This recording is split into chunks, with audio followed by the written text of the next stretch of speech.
you are now entering into the service of the government, and there are a few things you must understand why it works this way and not that way.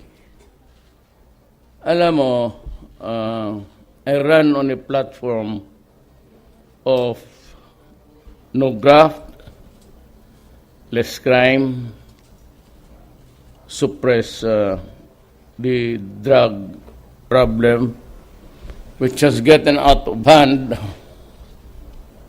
or is this getting out of hand still, but we've been able to minimize at least the crime on the streets to the barest minimum.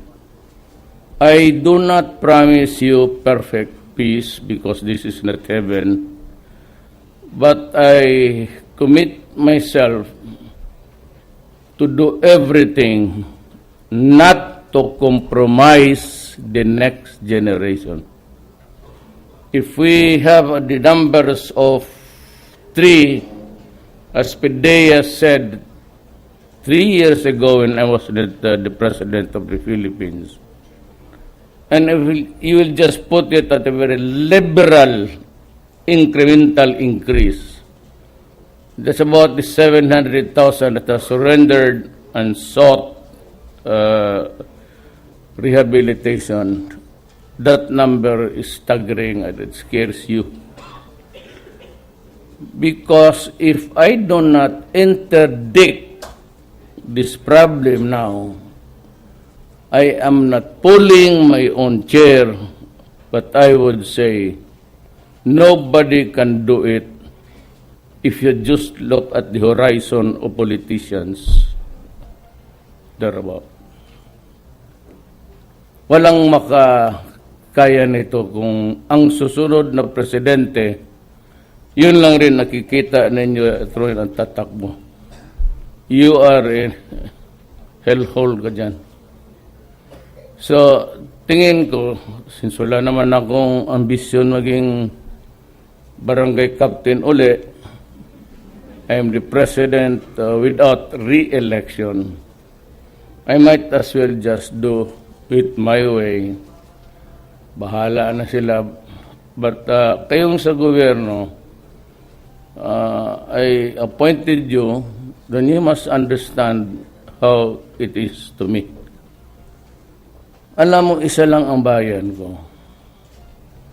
And for all of ako pa yung pinili ng Diyos na maging presidente itong tapos na election.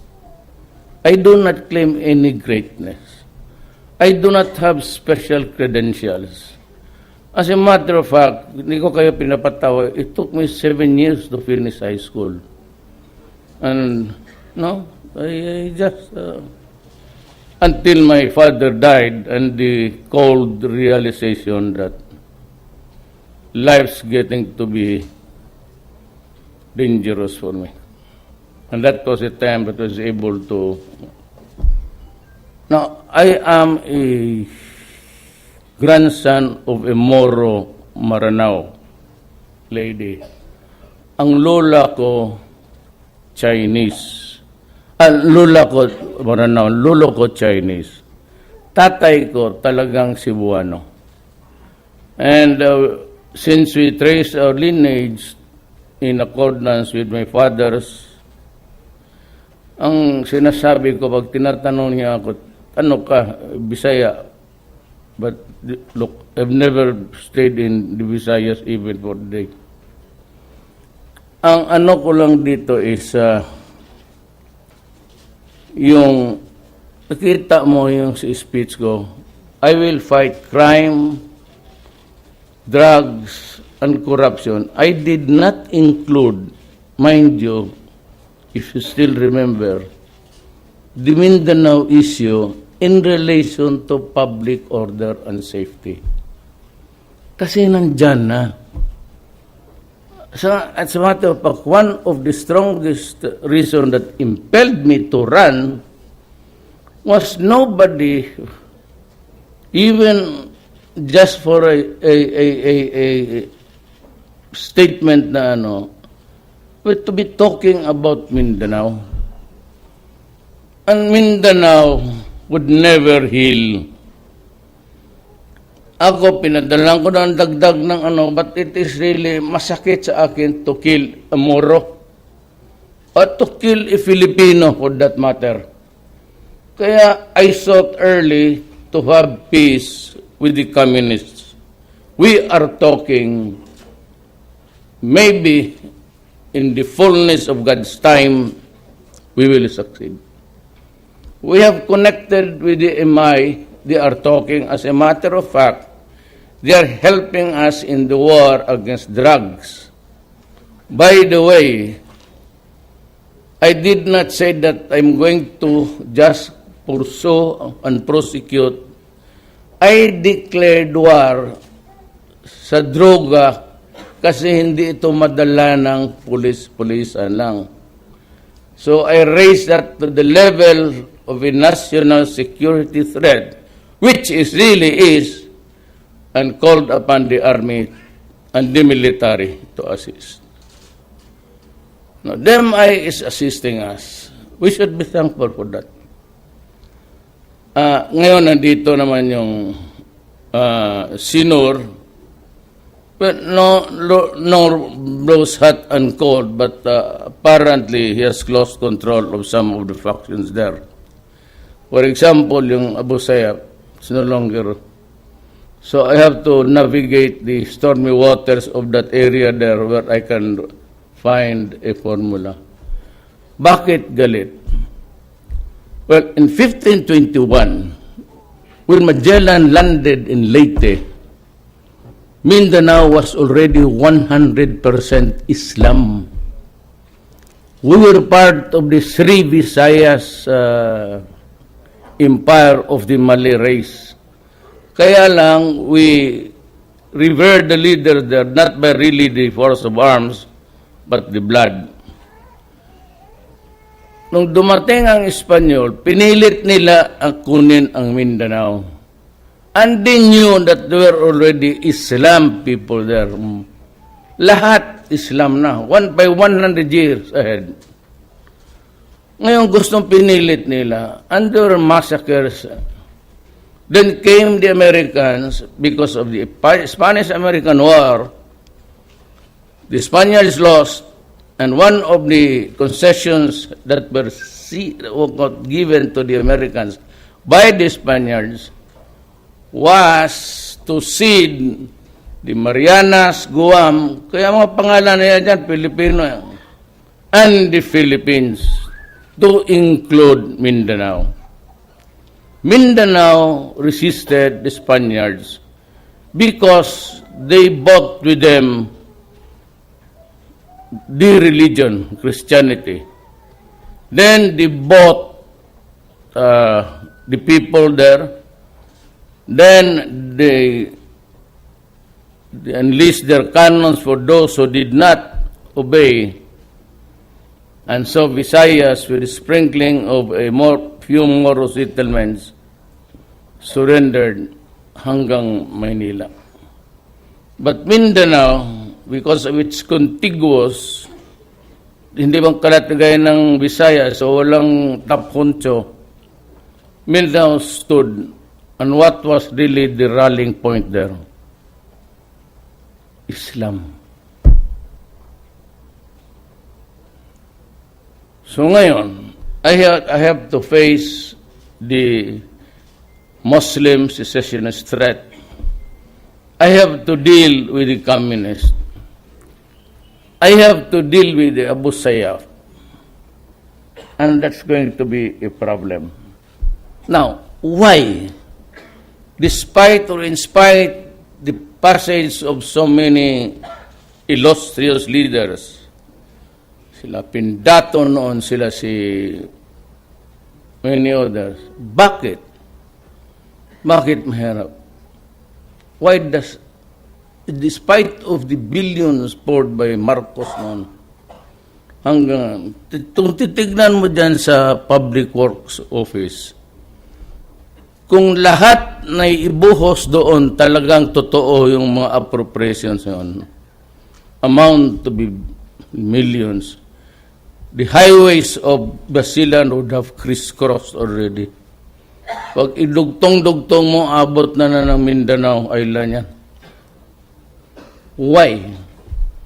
Why is there not really no desire to just get the money and spend it either wastefully or pocketed? Gano'n naman lahat na politiko, not only the Moro. Ngayon, mga congressional insertions. Why? Can I have the San Sibong?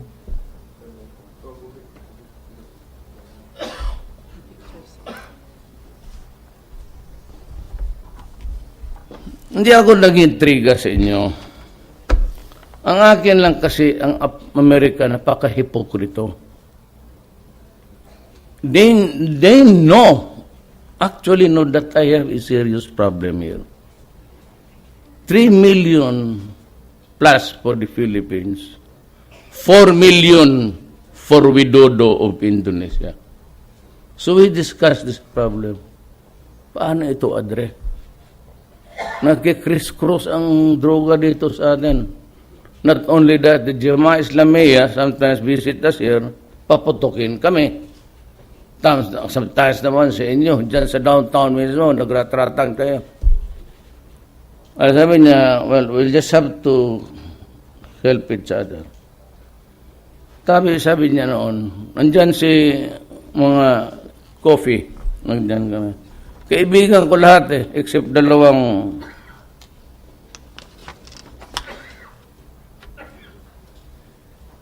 ako ayaw kong itong bakit ang Amerikano despite also or in spite also of giving the money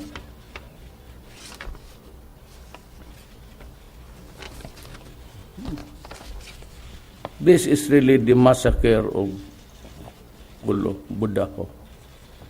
Look at the bodies there. Paano tayo for as long as we stay with America, we will never have peace in that time. Might as well give it up. Give it an independent. Not only in Holong, andyan si Ahmad Alonto, who's also appointed sa Mindanao chairmanship. Maranao, marami rin. Sa Lanao. Pero walang Moro nagsasalita nito ever since. No Moro leader confronted eyeball to eyeball the Filipino. Bakit hindi natin? But they know. Mahiya lang sabihin. Alam nila lahat dyan na matagalan to. For as long as you stay with the West, militaryo. May isa hinahanap ko yung isang dito. Postcard pa. Ginawang postcard nakatindig sa suso ng babae. Ganun ang baril.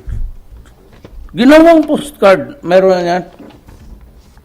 Alam niyo saan ko namin nakuha to? Sa archives ng Amerika.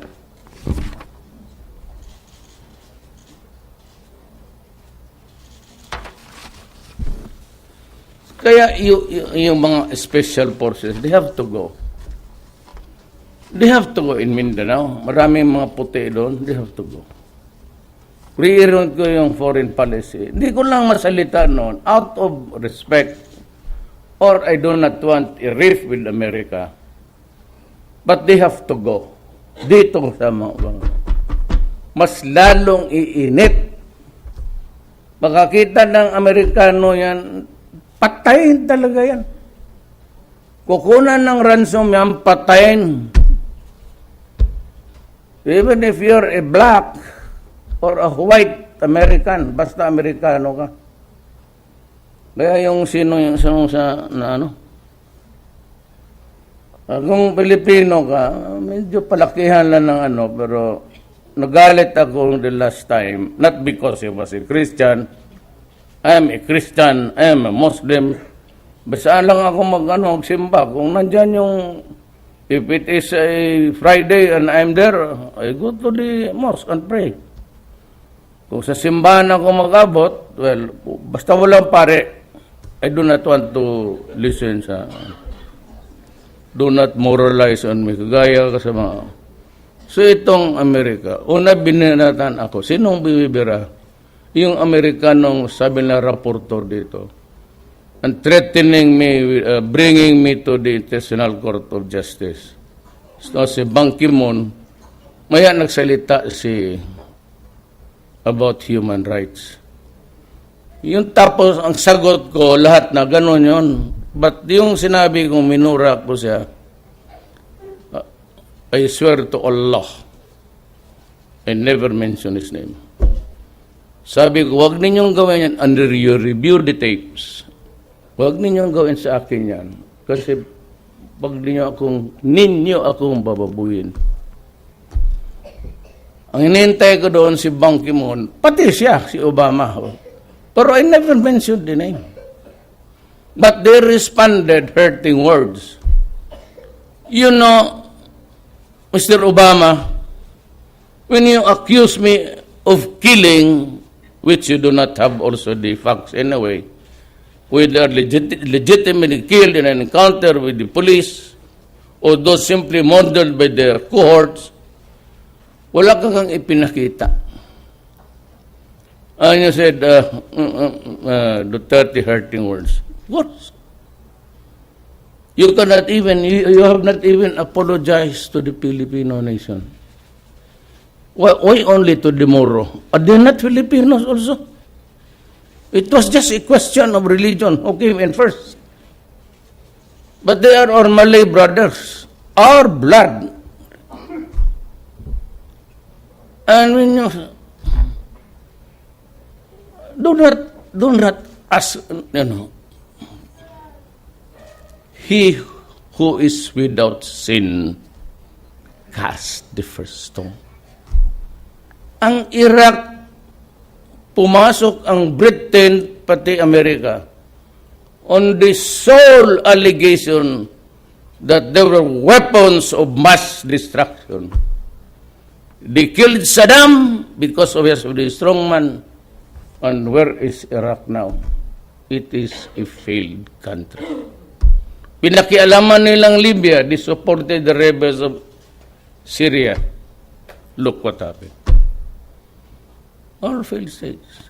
In Vietnam, 50,000 Americans, ipagbibilan nila. But how many Vietnamese people died? For nothing. Eventually, the communists won. But they created a Rocos here somewhere. Vietnam is just across our shores. China is upper portion. Kaharap natin dito sa ng Vietnam. Yung likod dyan, Thailand. Then Cambodia, Laos. Ang Amerikano talaga. So, why blabber about me? I know that you should know, you know, that I have a serious problem in my country. And yan, why don't you just rehab them, treat them? Kaya ka magmura. Alam mo bakit? They know, and I know, and you know, na pumasok ako dito sa gobyerno midstream. Yung budget tapos na. The budget that we are working on now is the frame budget that was prepared the previous year by the Aquino. Wala namang nakita doon danger about drugs. Because nobody, until I became president, that the naked truth came out. That we are really a drug country. In Davao, I was very strict, so there was kind of a limited space for them. And besides, totoo yan, I dare not straight to them. Sinabi ko, pag ayaw niyong umalis, talagang papatayin ko kayo at pinatay ko. So, what about? So, what's your problem about killing people, criminals, destroying the next generation? It's not just the youth of your neighborhood. You are actually compromising, if you do not do anything now, the next generation of Filipino. Because then, by that time, drugs would be uncontrolled and already would have its widespread. So how many? Newspapers keep on tabulation. Ngayon, 1,000. Gawin mo na ng 10,000. Puro mga drogista. Saan ang drug lords? Hindi lang ninyo alam. Really want to know saan yung drug lords na hindi taga rito. Ang drug lords dito, hindi atin. I would not even an eyelash. Mga in-check. And they are now operating outside. They have this digital map of the Philippines and they can direct the operation. Yun dito, ang mga naglaro, sino? Mga police o na. Tapos sabihin ninyo, maliit masyado ng problema because it's a simple matter. It is a medical issue. Really? If it's a medical issue, what we do now? What should we do now about this 3 million? They're all unaccounted. Yung 700 lang nag-surrender kasi takot. So why? Anong sabi sa interview ni ANC Capon, sila si Teddy Boy pati. I think ito. So why most of them surface? Because they feared for their life. That's the problem. In the Philippines, meron tayong death penalty noon. But because wala mga bayag to, and they do not have really they never implemented. O sasabihin ng mga congressman, i-restore mo yung death penalty. Nandyan rin yan eh. Kita mo naman. Kasi yung mga leader, hindi talaga in-implement.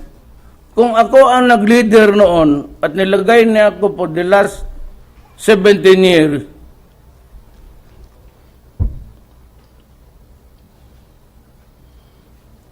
kaya hinihingi ko uli.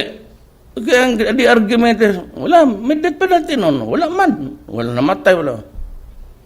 Kasi walang, you removed actually the essence of criminal law is the fear to violate the law.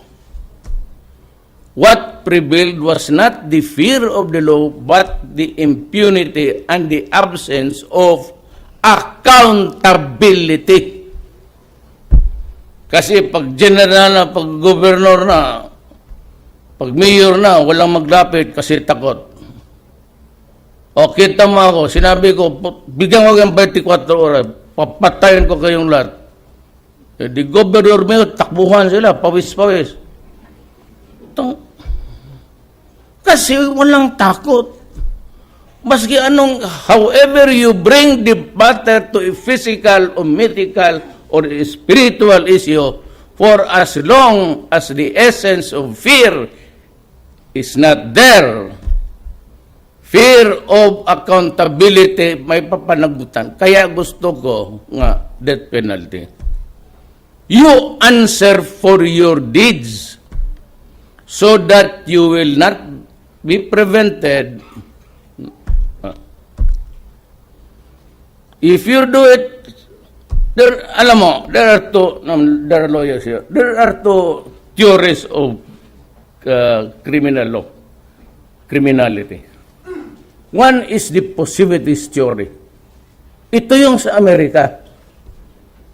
He can be rehabilitated, returned to the mainstream of society. O, tito mo nakikita. Rapist, pasok. Rape, Hudhaper, labas. Ang atin, klasikal. Ako, klasikal ako. An eye for an eye, a tooth for a tooth. That's the basis. Nagkasala ka, kung may death penalty, kasalanan mo yan. Kasalanan mo yan. No. Kasi, batas eh. When we are only 2 or 3 or 4 or 5, o isang barangay, o isang syudad, pwede yung possibilities theory mga. The imported European mga EU, na you cannot trade with them if there is a penalty of death sa mga criminal law books mo. Ito mga kahipokrito.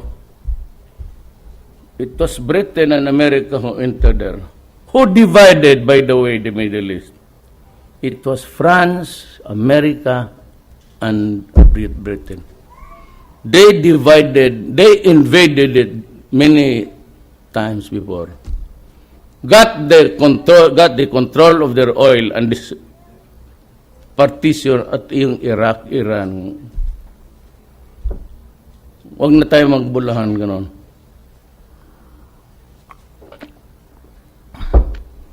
Sumakay itong si Obama, sumakay si Ban Ki-moon.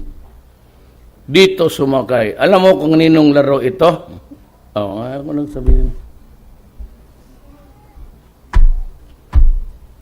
Yellow yan. Dito na lang. Anak, hindi ikaw ha? Indamit mo lang man. Sorry ha. Sorry. The dress has nothing to do with it. Sinakyan na uli. They can think that if they can build a case against me, I'll be impeached. My God, I'll tell you frankly. When I assumed office, sabi ko, in this quest of mine, I am prepared to lose my honor, my life, and the presidency. It does not mean anything. If it interferes with the basic principles of my life, my values are not good as yours, yan ang sabi mo. But it is my own value. I have a set of rules to live by. I've been true to that since I was a young prosecutor. I became a special Tanod Bayan prosecutor for how many years? Became the vice mayor, and mayor for 23 years, one time a congressman and one time the vice mayor of my daughter. I'd like you to know that I have lived by the values that I have believed in. It's good. Dito, it will be a clean government. There will be no corruption. I will not tolerate it. Pag hindi ko kaya, mag-resign ako. Pero patayin talaga kita muna. Di ba ka didarama, may hinihiya mo ako eh. Not the reason it's the fault of ito nandito si George. Bakit ko nilagay ang mga sundalo? Alam mo ngayon, wala kang takot ng batas to. Alam mo, ginawa nila yan sa loto. I tell you, dyan tayo binira ng gusto. We lost billions and billions of pesos. Kasi yung small time loto, tapos yung wetting, ginano nila. Isang operator lang yan. Nakuha nila yung concession sa to. Marami yung outlets dyan sa loto. Kanila yan. Entirely that they merge it with the wetting. So pareha lang man numbers. Ihulog nila ito. Yan lang ang kinita ng gobyerno. Simple case of manipulation. Simple naman. Ito, kanila na.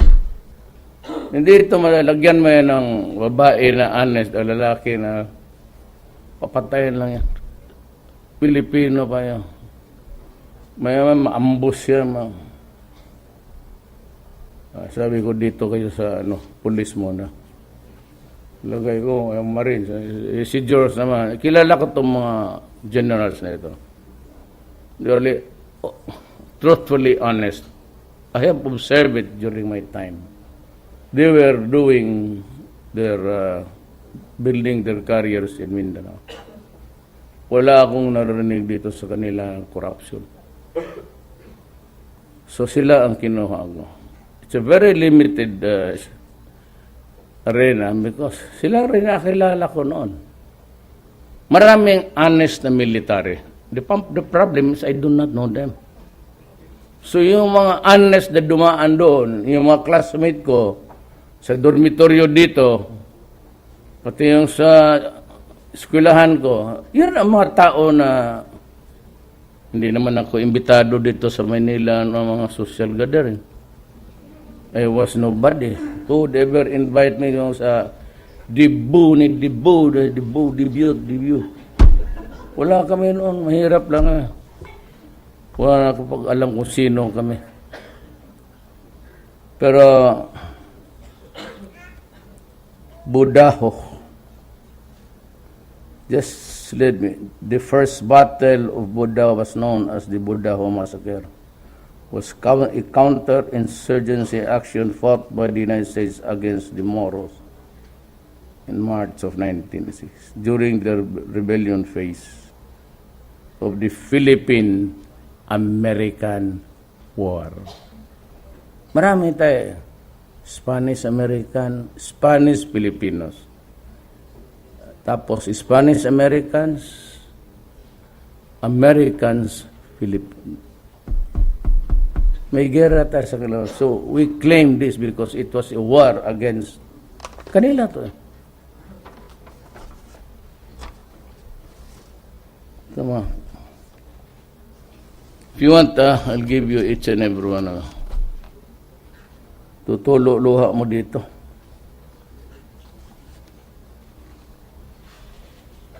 And who is protesting about the death of people encounter with an encounter with the police? Of course, may mga tao talagang sinalvage. Those who were not afforded any extrajudicial. Hindi namin trabaho yan.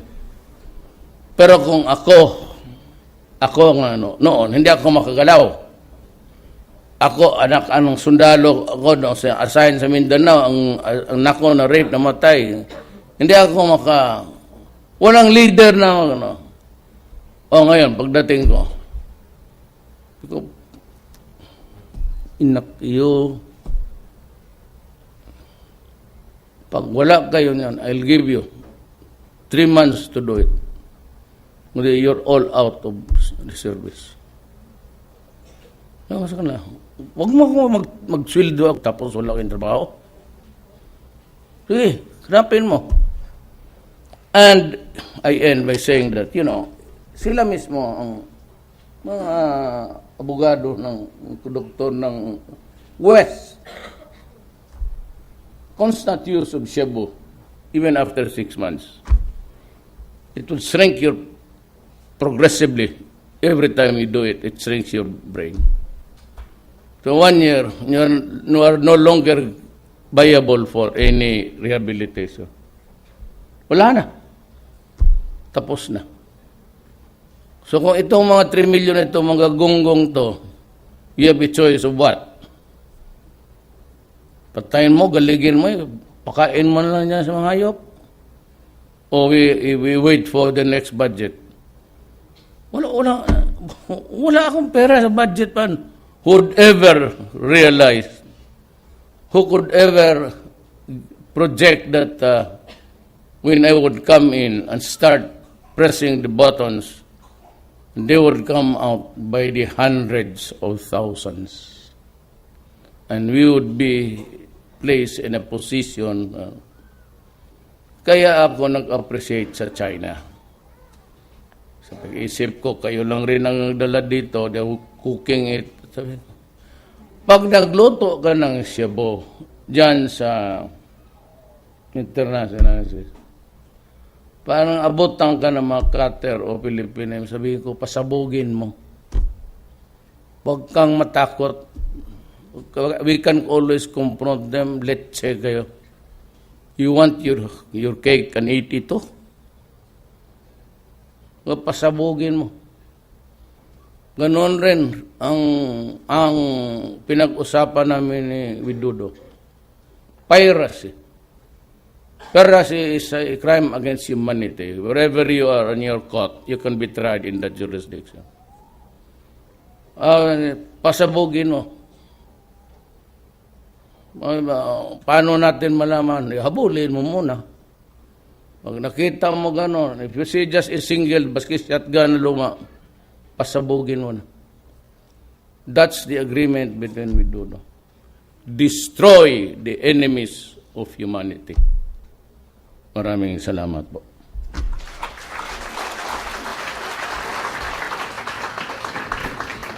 Thank you very much, Mr. President.